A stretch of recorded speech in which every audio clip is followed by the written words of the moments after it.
Estamos una vez más con Gabriel Trombini a propósito de Caracoles, este emprendimiento inmobiliario que más allá de ese concepto se ha transformado en la posibilidad de un estilo de vida.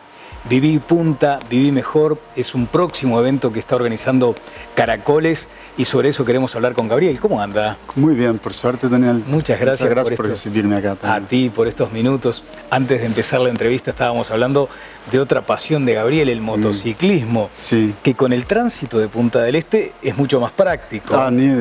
Sin duda. Nosotros que vivimos en Punta estamos acostumbrados a tener un tránsito tranquilo todo el año. Y ahora en la temporada el tránsito queda un poco más pesado y entonces aprovecho para sacar la moto. Para disfrutar de la moto. Disfrutar un poco. Que tiene algunas aventuras ya en su haber, una travesía a Santiago, a Chile, por ejemplo, ¿no? Sí, ya fuimos a Chile, ya fui a Atacama y a Bariloche también de moto. Qué extraordinario. Gabriel, estábamos hablando de este movimiento que exhibe hoy Punta del Este en plena temporada. Un movimiento que para mucha gente es una señal de muchísima esperanza. Sin duda, sin duda. Já viene un movimiento grande desde la pandemia, una movida grande de gente que vino a vivir acá, buscando calidad de vida. Pero sin duda en la temporada se multiplica mucho eso. Claro. Y la temporada es siempre como una tomada de temperatura de cómo va a ser el año, ¿no? Claro. Esta temporada vino muy linda. O sea, la expectativa es muy buena a futuro, digamos. Muy buena. Muchos brasileños vinieron también. La estimativa que yo leí, algo como 200.000 brasileños en la temporada que deben venir a Uruguay. Entonces, es una movida tremenda, ¿no? Desde luego. Porque además el hecho de estar aquí en el entorno permite que mucha gente se acerque a Caracoles y empiece a explorar lo que podría llegar a ser una vida aquí en Punta del Este, o de pronto también tener su lugar ahí para cada vez que uno venga al país saber que tiene lugar también. Sin duda. La dinámica es muy clara, ¿no? Primero la persona viene como turista, se queda hospedado en un hotel o como mucho un Airbnb, algo así. Después empieza a apasionarse por Punta del Este y termina comprando algo para vacacionar. Sí. Y jubilar-se acá a futuro termina venindo a vivir acá. Los que pueden venir a vivir antes de jubilarse, vienen, porque la verdad es una calidad de vida mejor. Claro, eso, ¿no? Claro. Vamos a hablar de lo que viene en Caracoles. Antes de eso, hay un aspecto importante que lo anunciamos el otro día en otro de estos eventos de Caracoles, y es la posibilidad de financiar a través del Banco Itaú. Sí. Logramos un acuerdo con Banco Itaú y ellos una predisposición muy buena desde el banco y ahora nos brindaron esa posibilidad ahí que podemos financiar las unidades ahí, a través del Banco Itaú. Eso es un logro, la verdad que es muy bueno. ¿Hay posibilidades de agendarse vía web, además para visitar el emprendimiento, para conocer en detalle cuál es el concepto, si se quiere, arquitectónico, pero lo que decíamos, lo que significa también como un estilo de vida, ¿no? Exacto. En la web nuestra, caracoles.ui, tenemos un punto ahí de agenda justamente para cualquier persona que tenga interés en conocer o ir a visitar o mismo coordenar una reunión mismo que sea virtual. Puede agendarse ahí a través de la web mismo y coordinar. ¿No? Notable. Gabriel, Caracoles además va a seguir, obviamente, en esta temporada con una serie de eventos. Hay un sunset previsto para estos próximos el días, 9, ¿no? Para el 9 de enero tenemos el sunset previsto. Y para más adelante también hay algunas otras actividades. La idea es tener a cada rato, ahí, a cada 2 semanas, algo así, tener algo de movimiento para que la gente se entere de cómo se está moviendo el barrio, todo, porque es un organismo, ¿no? Es algo vivo, que está siempre en transformación, ya sea por el paisajismo, ya sea por las construcciones que ya quedan prontas y gente viviendo. Entonces, hay construcciones que ya están diseñadas, pero que además se van a levantar ahora en los próximos meses. Exacto, en marzo, por ejemplo. Sí, en marzo ya tenemos algunos proyectos que ya están en inicio de obra. Y bueno, hay por ejemplo Woods, que es un conjunto de casas com cada caso com seu jardim, com seu parrilheiro, todo com uma pegada um pouco mais de justamente de ter sua privacidade e ter um ticket mais baixo também e tal. E o Wood já em março já começa a construir e é uma construção bastante rápida. Então, dentro del año ahí ya tenemos algunas unidades más ahí. Notable. Notable. Bueno, me encanta que siga avanzando Caracoles porque vimos el nacimiento del proyecto, ahora transformado en una realidad. A propósito de los eventos y de este Sunset, y hablando de las motos, como veníamos comentando, hay una exhibición de Honda de alto perfil, digamos, o de alta performance. Las grandes de verdad. Así que vamos a estar ahí también. Muchas gracias, Gabriel. Muchas gracias a vos, Daniel. Gracias por la atención. Gabriel Trombini, del emprendimiento Caracoles Barrio Privado, estuvo con nosotros en Este es el Plan.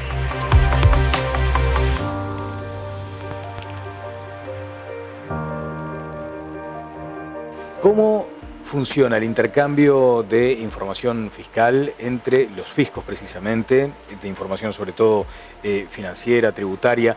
Ese es el punto que tocará el contador Ricardo Domínguez en el Observatorio de Rica Consultores. Ricardo, ¿qué tal? ¿Cómo estás? Buenos días, Daniel. ¿Cómo funciona esto del intercambio? Porque a su vez tenemos que asumir que permanentemente todo estuvo rodeado de mucha polémica.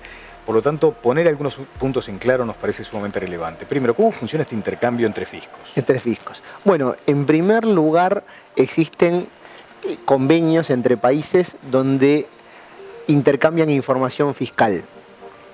También existe otro intercambio que es información financiera, que vamos a hablar exclusivamente. Sí. Pero el intercambio fiscal se puede dar a pedido, espontáneo o automático. Ajá.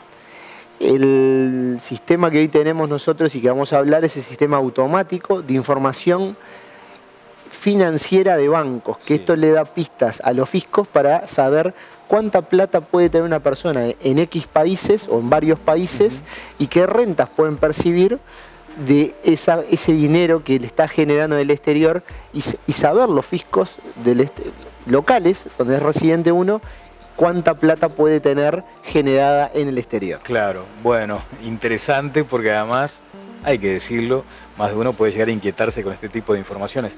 ¿Mencionabas, Ricardo, que hay varios sistemas? Sí, en realidad existen varios sistemas en el mundo.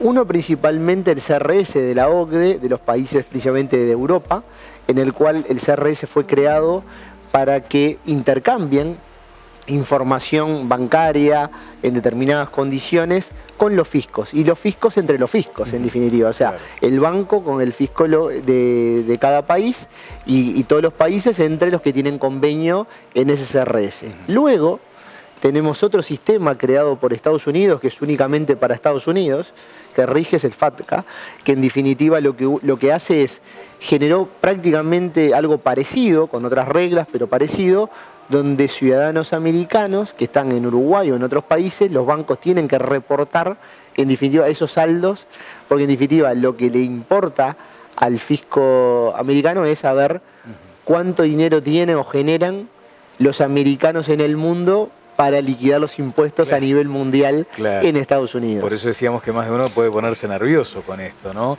Después está esa calificación que, bueno, no sé cuánto se sostiene, pero lo cierto es que se habla de paraísos fiscales y también de infiernos fiscales. Sin lugar a dudas. En este marco hay como una autoridad, imagino, o como una entidad administrativa que es aquella encargada de relevar información y elevarla a los fiscos. ¿Cómo funciona eso? Sin lugar a dudas. Primer punto es, el que releva la información es el oficial de cuenta del banco, porque es la cara visible con el cliente, es decir, hay una debida diligencia que se le hace, se le toma datos al cliente y ese cliente que tiene una cuenta hay que calificarlo, hay que ver si es una cuenta activa o pasiva, hay que ver de dónde es residente, hay que ver una cantidad de datos para que el banco pueda calificar y decir, todos estos clientes son de tales países, tienen cuentas pasivas, en definitiva, que generan dividendos, intereses y demás, y tengo que reportar en el sistema que corresponda, según el convenio de cada país, y eso va directo al fisco de ese país, es decir, banco con fisco de cada país, y después intercambian en determinada fecha entre todos esos fiscos que tienen en definitiva el convenio CRS. Ajá. eso de la buena diligencia, ¿cómo funciona, por ejemplo, cuando se trata de no residentes, en todo caso? Claro, ahí los no residentes lo que tiene que hacer el banco o el agente de cuenta del banco es indagar en definitiva de dónde es residente fiscal, porque no importa la residencia legal o dónde lo vive, sino dónde es residente fiscal de un país, para que en definitiva mandar la información o calificar la información tiene que ir a ese país donde es residente fiscal. Hay otras reglas, es muy complejo este sistema, que hay muchos aspectos, pero para que las personas que están escuchando entiendan en definitiva, son preguntas que hace el banco, que uno responde, o documentación que debe presentar, para que me califiquen, para que me manden la información a un fisco o a varios fiscos. Ahora, después te voy a preguntar cómo recibe la información el fisco extranjero, ¿no? Si la información la están reclamando, en este caso al Estado uruguayo, por decir algo. Pero mencionabas la importancia de la residencia fiscal también para esto. Sin lugar a duda, la residencia fiscal es muy importante para la calificación del banco, porque es ahí donde tiene que mandar la información el banco, es muy importante. Ahora justamente se está firmando un convenio entre Argentina y Estados Unidos, ya firmado, si mal no recuerdo, el 5 de diciembre, en el cual ya el fisco americano va a mandar en determinadas condiciones la información de quien tenga dinero argentino residente fiscal en ese país a el fisco argentino, y así también viceversa, y bueno, va a obtener información que hasta ahora no la tenía. Allí entonces corresponde la pregunta de cómo recibe la información el fisco extranjero cuando te la pide a ti. ¿Cuáles son los mecanismos allí? Claro, ahí los mecanismos son, la realidad es que la información no se pide, sino está obligado el Estado a mandarla en una determinada fecha. O sea, el banco tiene una fecha interna para mandárselo al fisco local, donde está el banco, y los fiscos tienen una fecha para reportar al sistema, los que son los países que tienen conexiones. Hay fechas que cumplir para poder reportar. O sea, el banco tiene fechas con el fisco y los fiscos tienen fechas entre fiscos. Claro. Para lograr que esa información a tal fecha todos cuenten con esa información. Ajá, bien. Una cortita y en el cierre, de pronto, sabemos de la influencia de los argentinos en nuestro país. Ese acuerdo que acabas de mencionar de principios de diciembre entre Argentina y Estados Unidos, ¿puede impactar en Uruguay, beneficiarnos de pronto? Sin lugar a duda, nosotros creemos que sí, que nos puede beneficiar, porque hay gente que le interesa Uruguay como para venir a vivir, como lo estamos viendo. Yo creo que va a venir más gente a vivir a Uruguay.